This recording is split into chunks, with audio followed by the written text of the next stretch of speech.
Hello everyone, my name is Laura. My name is Daniel. And my name is Noe. We are in A2 level. And today we're gonna make patacones with guacamole and avocado. The ingredients are spices, garlic, eggs, tomato, onion, avocado, plantain, and the drink. Finally, we do lemonade with lemon, sugar and water. Okay, so first we put the plantain in the pan to fry. Okay, now we're gonna smash the plantain with a plate like this.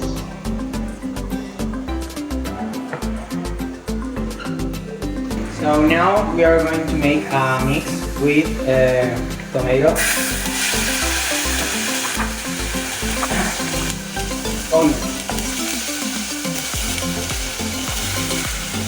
Now I'm going to make the guacamole. Put the ingredients in the bowl.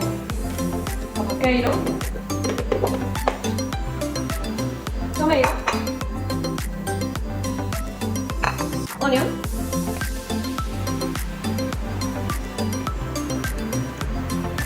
eggs,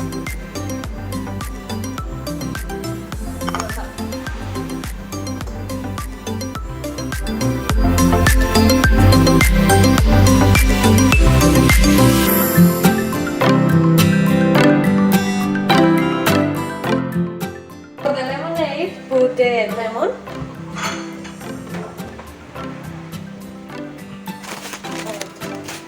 sugar, and water. Okay, so this is our finished product and we really hope you enjoy it. Bye. Bye, thanks for watching.